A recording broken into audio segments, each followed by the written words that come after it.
our Sultan.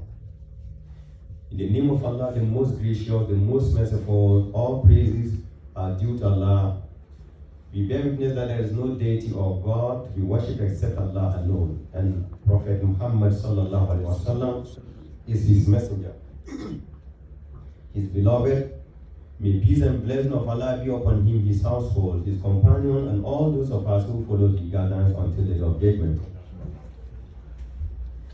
Dear brothers and sisters in Islam, it is recorded in the history of this deen of ours that during the era of Khalifa Umar ibn al-Khattab radiallahu anhu, the Muslim army conquered the city of Jerusalem, and the key of the city of Jerusalem was supposed to be handed over to the leader of the Muslim in the person of Umar ibn al-Khattab. By then, he was in Medina. He had to travel from Medina all the way to Jerusalem to get the key of Jerusalem. So he rode on a camel with one of his servants. So they were riding in turns. At a point, Umar would get down and the servant would ride. So they got to a point where there is a muddy. The place is muddy. There were water all over the place and mud. And it was the turn of the servant.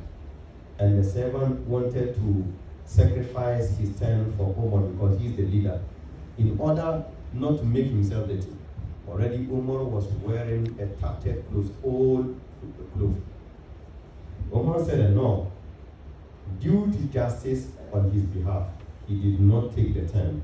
He rather allowed the servant to take turn and cross the river, while Umar went through the mud. So the Muslim Ummah at the Jerusalem was led by Abu Ubaidah ibn Jarrah. They went and met Umar and the servant at the outskirts of Jerusalem. So when they saw Umar in his tattered attire and the way the mud was also all over his body, they were not happy at all. So Abu Ubaidah told Umar that, "Oh Umar, people know that you are the leader of the entire Ummah of Islam, and you are going to meet people who are not Muslims. They take pride in the kind of clothes they wear and the kind of the horse they wear. In the first place, you should have come with a horse, not a camel, because horse is more prestigious than the camel. So you should have gotten a strong horse so that when you come, and also in a good cloth, so when you appear to them, they will respect you and fear you." And Umar told him that, what is the essence of wearing good clothes or riding on a horse? We used to be the most humiliated people before the advent of Islam. And Allah subhanahu wa ta'ala dignified us with Islam. And therefore, if we seek any dignity, any other dignity apart from, if we seek dignity in any other thing apart from Islam, Allah subhanahu wa ta'ala is going to humiliate us again. So Umar rejected the offer. Meanwhile, the Heracles and the rabbi of the Jews, they all gathered. It was like a coronation. They gathered expecting the appearance of Umar ibn al-Khattab. And there was a red carpet. Umar had to walk on it so that the key would be handed over to him. And Umar rejected it, and he still remained. He did not change his clothes, his attire. He went over the red carpet, and all the people saw him, they were astonished. "So is this you are calling your leader?" Umar never mind. Because already he told that he took or he seeks his dignity from Islam, not any worldly affair. So that is Umar. So today, our topic is about dignity. What is the dignity of a Muslim? The dignity of a Muslim, as we have rightly said, is the Islam that you have, the faith that you have, Islamic monotheism that you have. So as a Muslim, you must take pride in your deen, because the deen is the most important thing in your life and the most cherished thing in your life, and that you must cherish it and be proud of it. The pride in Islam should not be your personal pride, not a pride like a pride of your own thing, something that the wealth that you amass or the power that you have is not equal to the pride of Islam. But the pride of Islam stems out of the faith that you have in Allah subhanahu wa ta'ala. So, because of that, Allah subhanahu wa ta'ala said that Man kana yuridu al-izza falillahi al-izzatu jami'a. Whoever seeks dignity or honor or power should know that it is in the hands of Allah all those things are.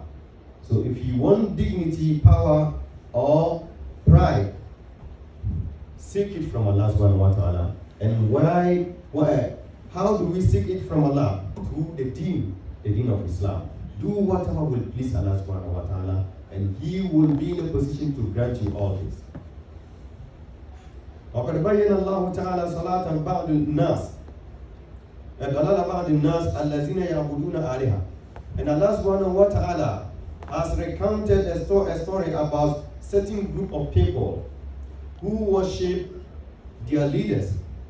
They take their words as commandment, and they put their wishes above the wishes of Allah subhanahu wa ta'ala, and they do everything possible to what? To please them. They please them instead of pleasing Allah subhanahu wa ta'ala, and they worship them as God. And what Allah subhanahu wa ta'ala is telling us about this group of people, Allah subhanahu wa ta'ala is saying, ittakhadhu wa takhadhu min dunillahi aliha. They have taken gods apart from Allah subhanahu wa ta'ala, liyakunu lahum izza, so that they will get dignity from them or power or honor from them. And Allah subhanahu wa ta'ala is saying, Kalla, say very never, sayakfuruna bi ibadatin. The gods that they were, their gods that they were worshipping will go against them in the day of Qiyamah. There's no way they have something in the form of reward for them. So من أسباب التي تعين المسلم أن يحيا عزيزا له كرامته فكان أول الإيمان الصادق الإيمان الصادق بالله تعالى.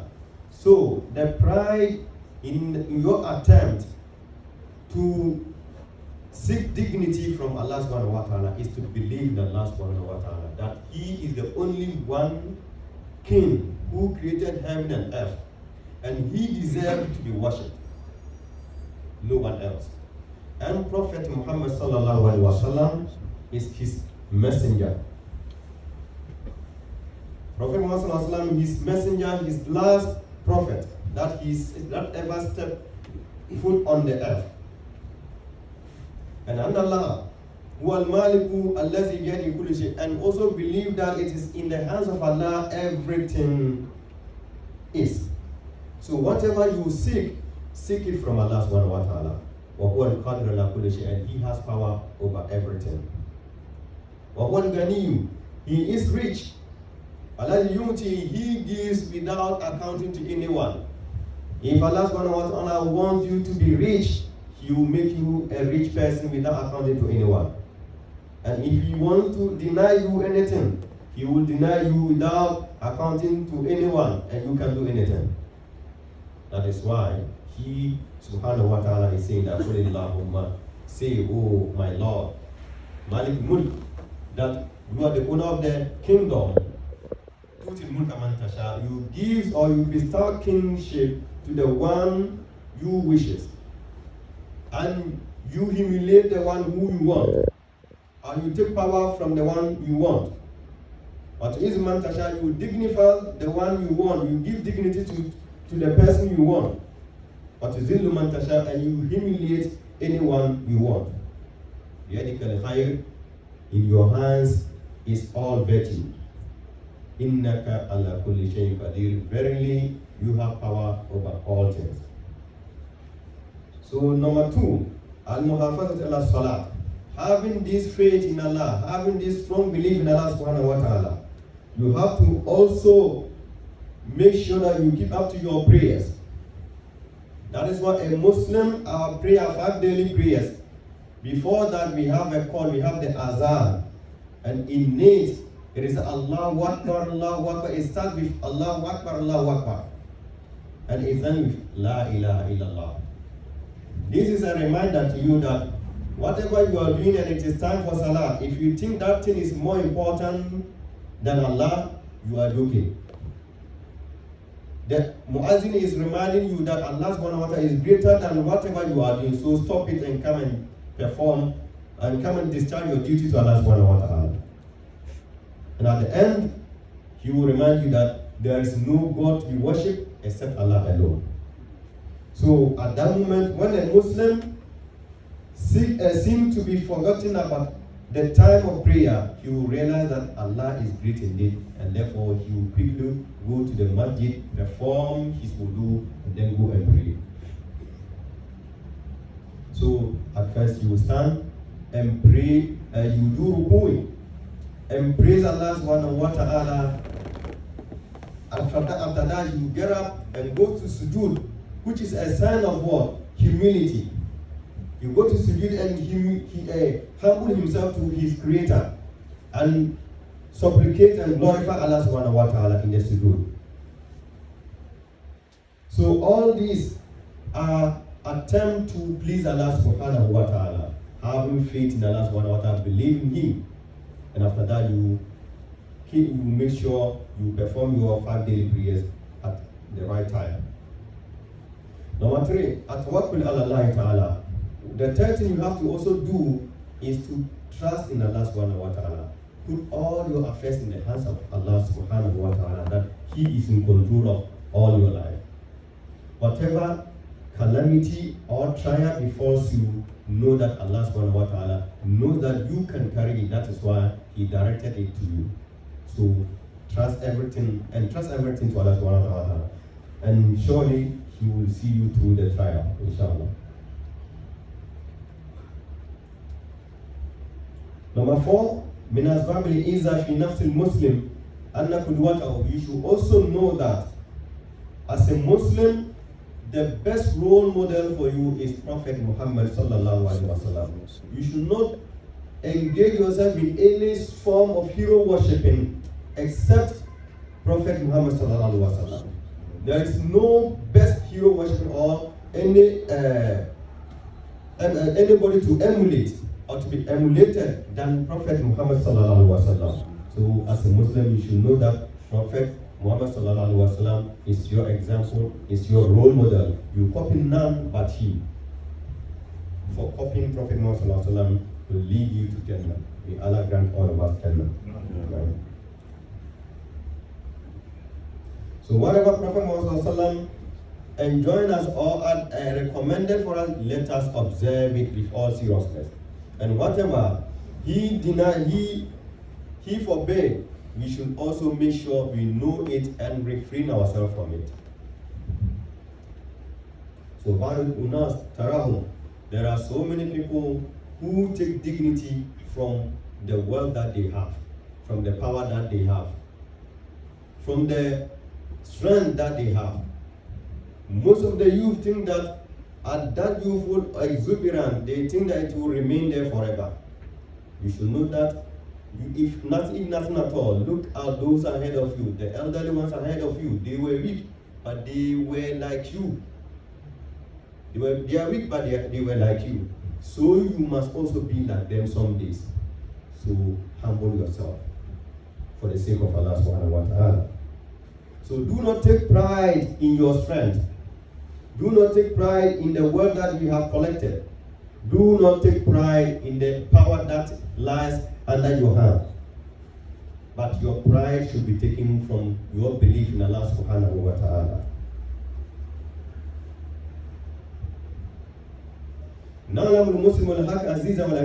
And every Muslim must take pride And you should not accept to be humiliated, in the sense that your pride should come from the belief in Allah subhanahu wa ta'ala.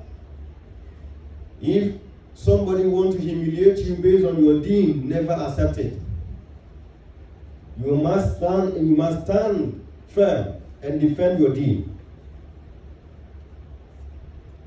Because the deen is our pride, is our source of pride. Like Umar said that we have been dignified by this deen. And so if you seek dignity from any other thing other than it, Allah subhanahu wa ta'ala will humiliate us once again. So as a Muslim, you must be proud of your deen, but be very soft and lenient towards your fellow Muslim. Just like Allah subhanahu wa ta'ala said, Azillatan alal mu'mineen, a'izzatan alal kafirin. They are what? Very soft, they are lenient towards one another. As Muslim, we are brothers. You don't need to be so harsh towards your fellow Muslim. Treat them with dignity, respect, and love.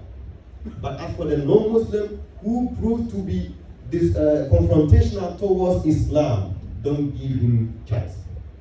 But if a non-Muslim respects you, you must also reciprocate the same respect to him.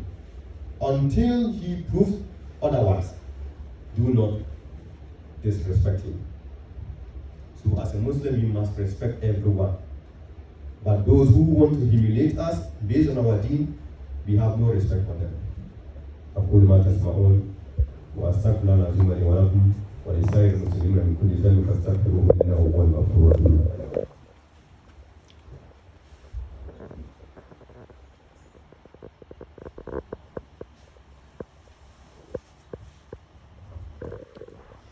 الحمد لله كما أمر والصلاة والسلام على أشرف الأنبياء والمرسلين سيدنا محمد وعلى آله وصحبه أجمعين.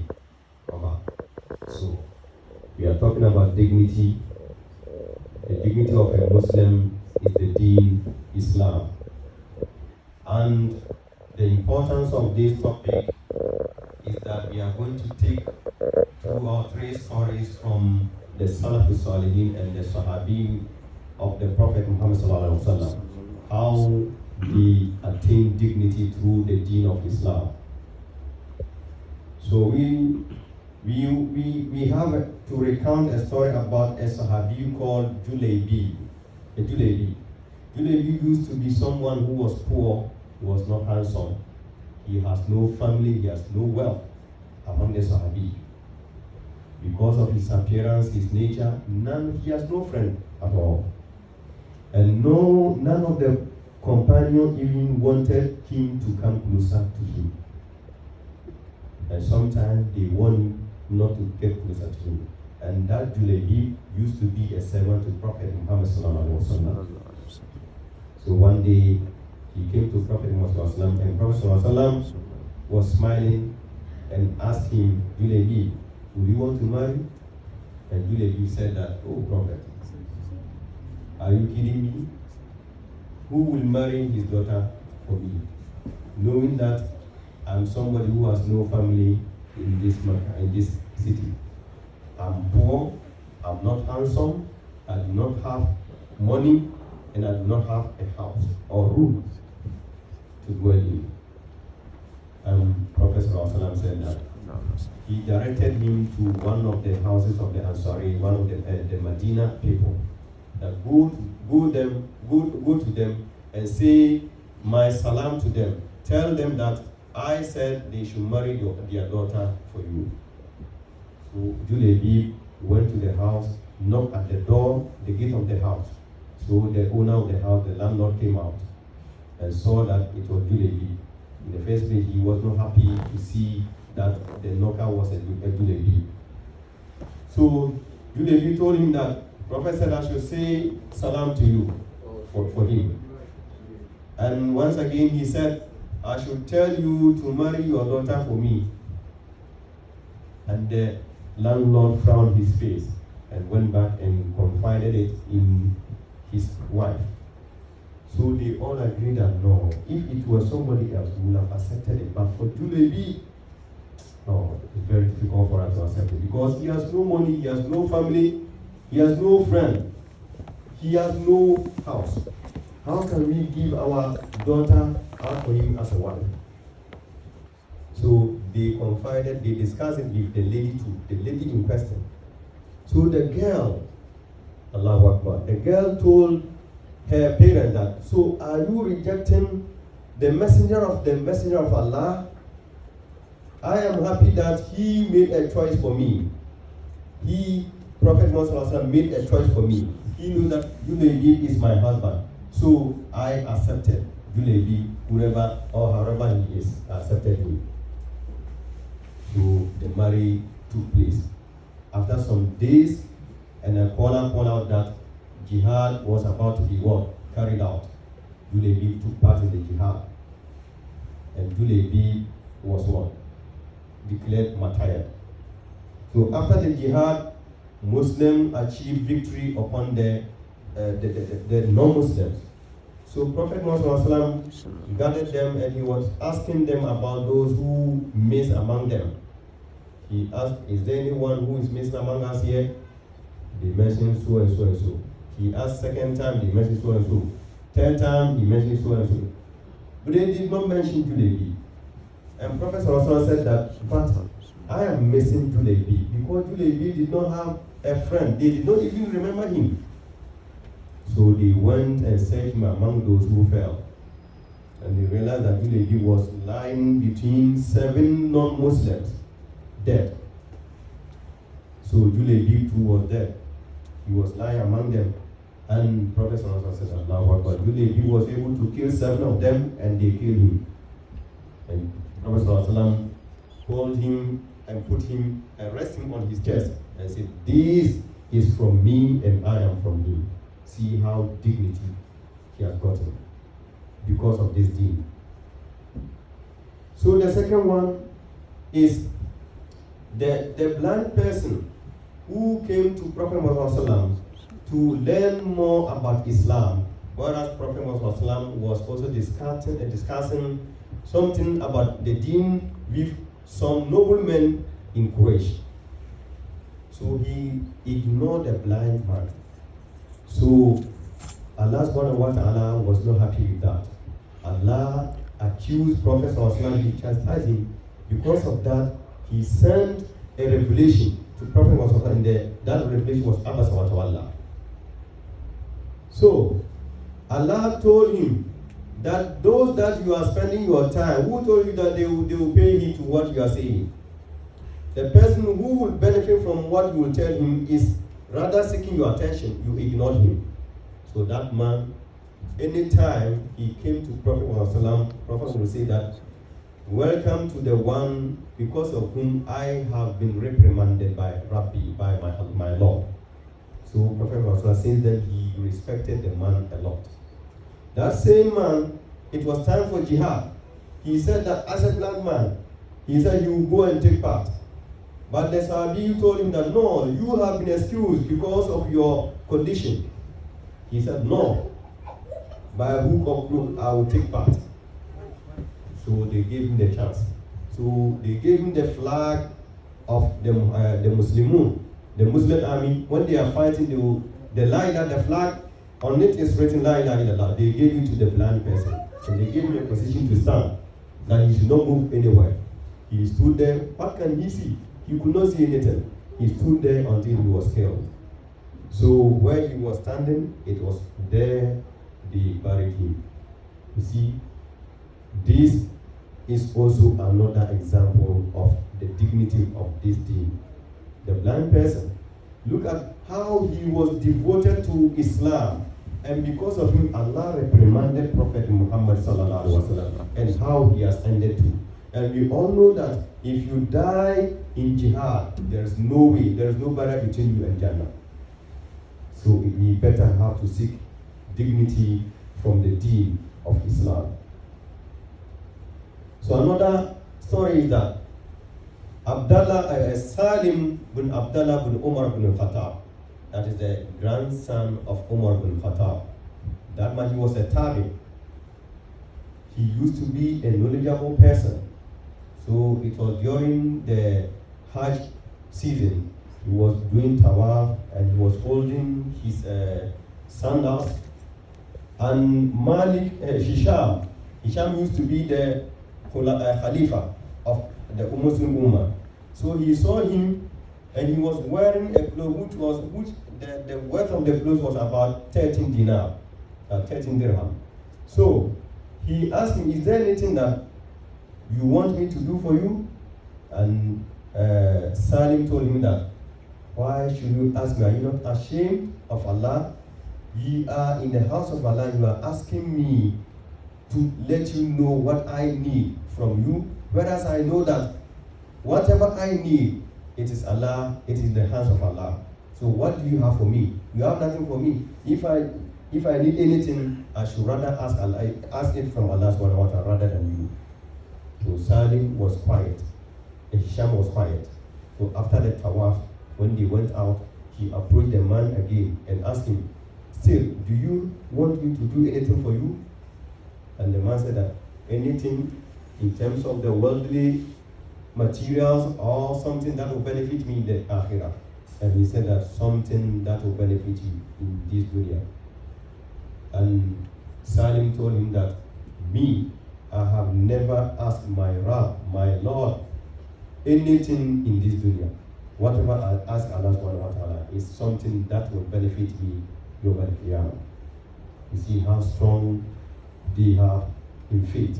May Allah increase all of us in faith. So all these people benefited from Islam because of their faith.